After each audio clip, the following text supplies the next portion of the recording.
পিতা परमेश्वर धन्यवाद মহান প্রভু যিশুর নামে। আর যিশুকে জানাই অসংখ্য অসংখ্য ধন্যবাদ। তো আজকে একটা বাক্য নিয়ে আলোচনা করব, পরমেশ্বর পিতার বাক্য। তারা প্রার্থনা করে নেব। সৃষ্টির মালিক পিতা परमेश्वर, আপনাকে অসংখ্য ধন্যবাদ প্রভু যিশুর নামে। আর যিশুকে জানাই অসংখ্য অসংখ্য ধন্যবাদ।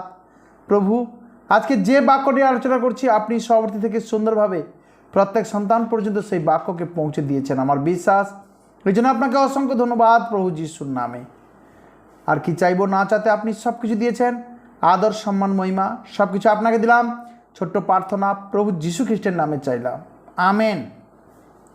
আজকে যে বাক্যের বিষয়বস্তু কি, পবিত্র আত্মা আমাদেরকে যারা বিশ্বাসী তাদেরকে কি নিচে ফেলে? আজ 99% লোক নিচে ফেলার সেবা করছে। আজকাল বেশিরভাগ সেবক নিচে ফেলার কাজ করছে। আর যদি না পড়ে তাহলে পবিত্র আত্মা কাজ করছে না, এই কথা বলে।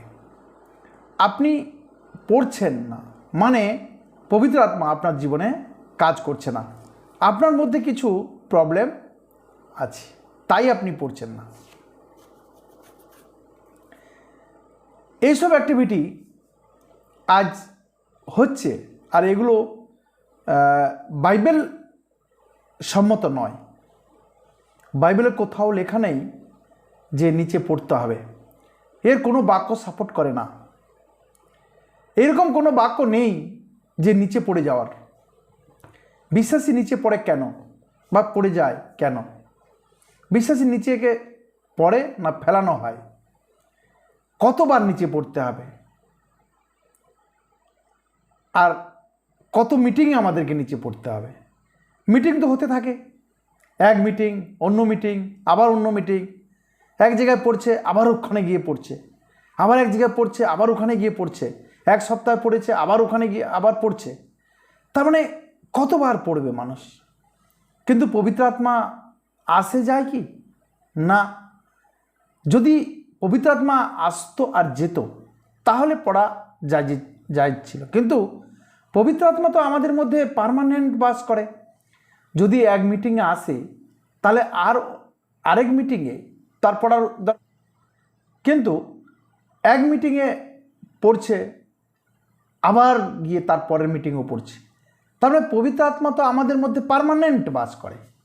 আমরা যদি দেখি 1 কোরিন্থীয় 3:16 বলছি, তোমরা কি জানো না যে তোমরা ঈশ্বরের মন্দির এবং ঈশ্বরের আত্মা তোমাদের অন্তরে বাস করেন?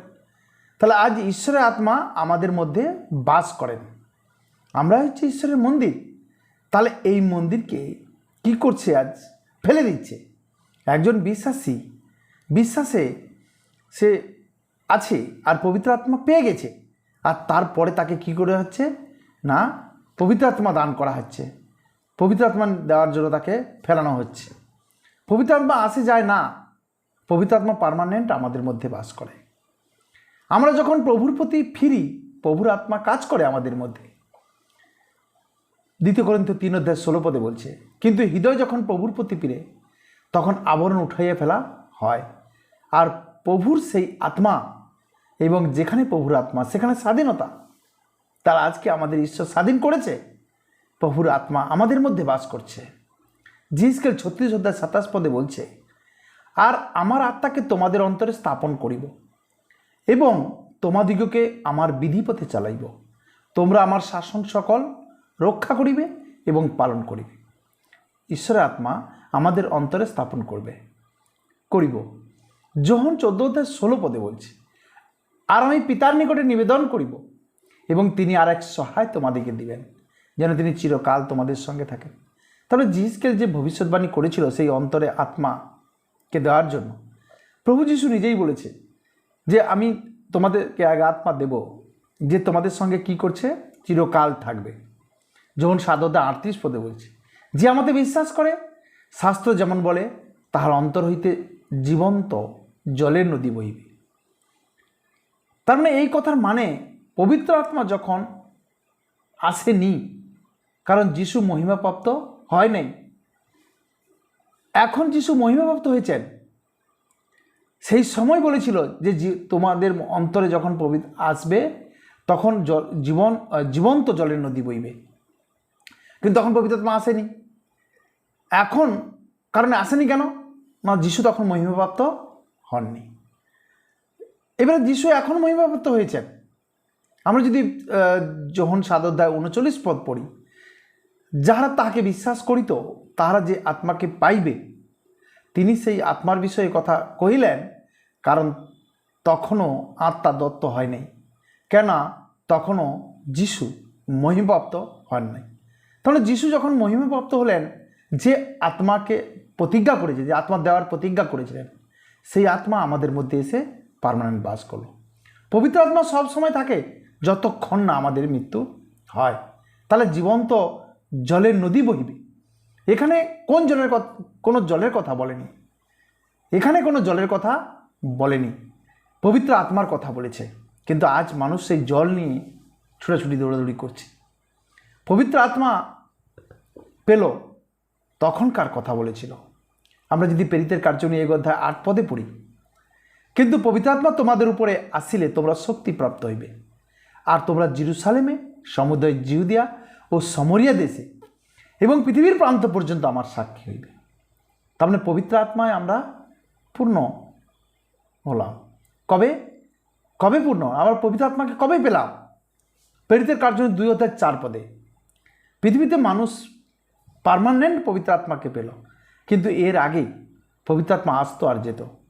দাউদের সময়, মসির সময় পবিত্র আত্মা এসেছে আর গেছে, কিন্তু আমাদের মধ্যে পবিত্র আত্মা পার্মানেন্ট এসে বাস করছে।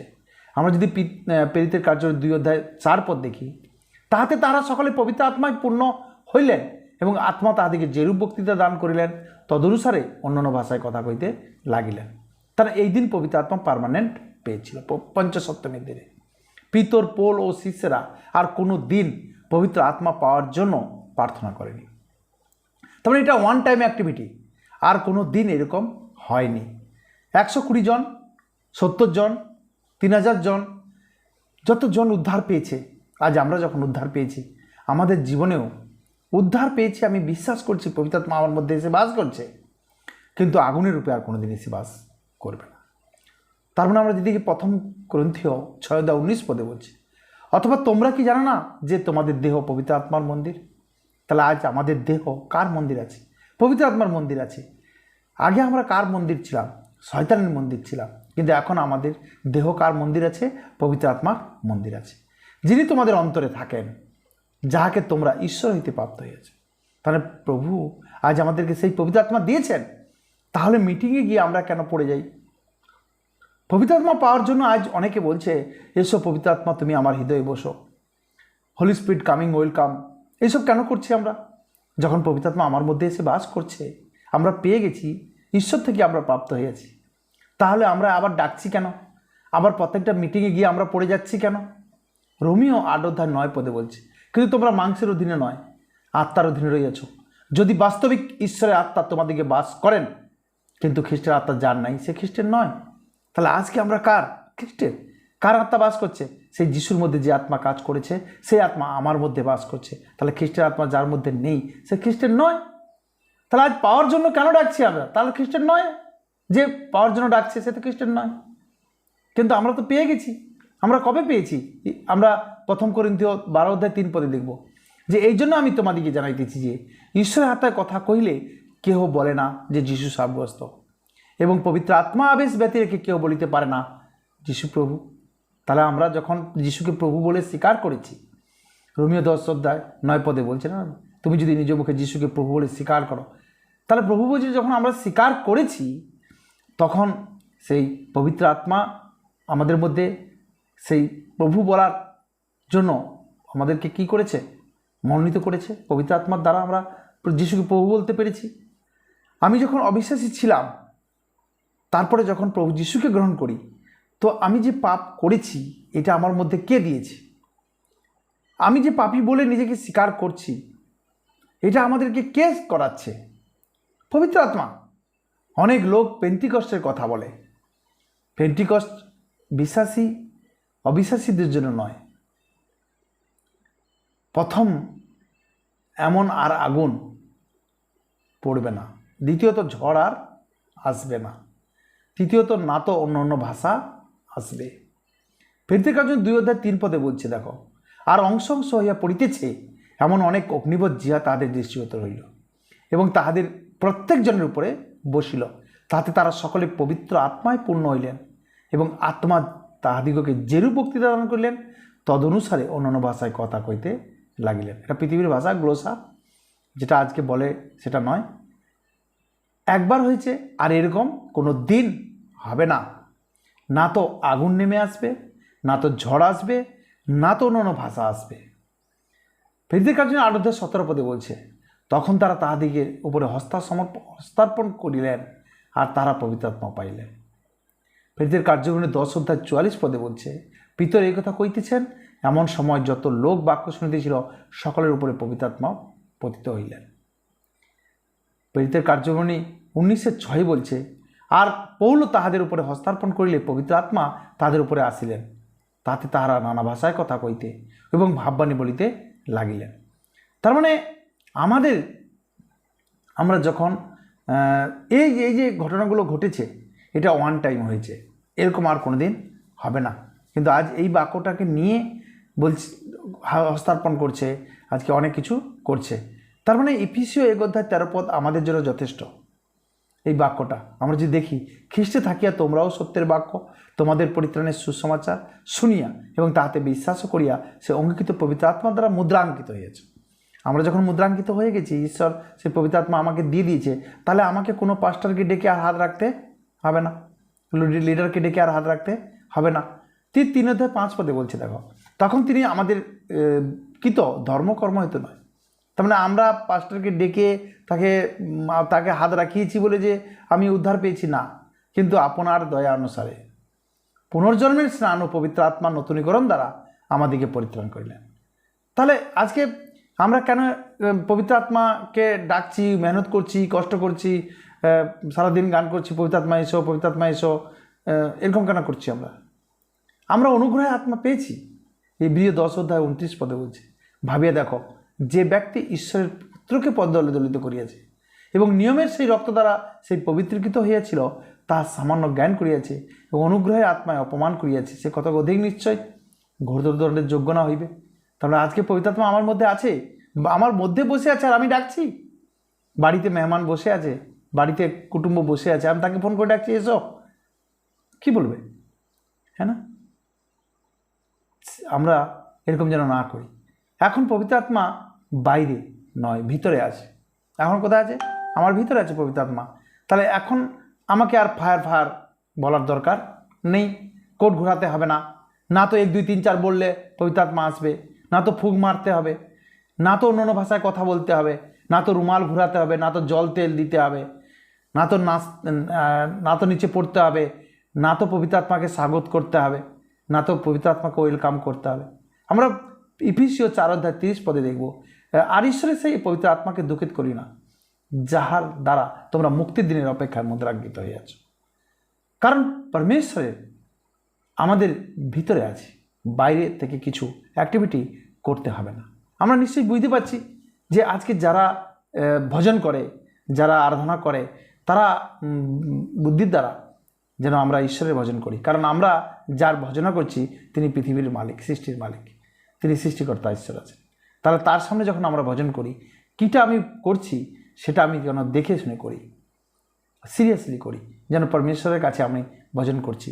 বাবার কাছে আমি উল্টোপাল্টা কথা বলতে পারবো না, কিন্তু বাবার কাছে আমি সঠিক কথা বলি, কেন বাবা আছে, সম্মান করি। পরমেশ্বর পিতার কাছে যখন আমরা কথা বলি বা ভজন করি বা যাই কিছু করি, যেন আমরা ঈশ্বরের সামনে করছি এই ভেবে করি। তো আমরা বুঝতে পারছি, কিন্তু আমরা যেন নিচে না পড়ি, না তো কোনো পাস্টারকে ডেকে হাত রাখতে হবে, না তো রুমাল ঘোরাতে হবে, না তো কোট ঘোরাতে হবে, না তো তেল জল নিয়ে আসতে হবে, না তো কিছু করতে হবে। যেদিন আমি গ্রহণ করেছি ঈশ্বরকে, সেদিন পবিত্র আত্মা এসে গেছে, পেন্টিকস্তের দিন পার্মানেন্ট পৃথিবীতে এসে গেছে। এখন আর ফায়ার এসব কিছু করতে হবে না, আমাদের মধ্যে অলরেডি পবিত্র আত্মা এসে বাস করছে। চলো, পিতার ধন্যবাদ মহান প্রভু যিশুর নামে, আর যিশুকে জানাই অসংখ্য অসংখ্য।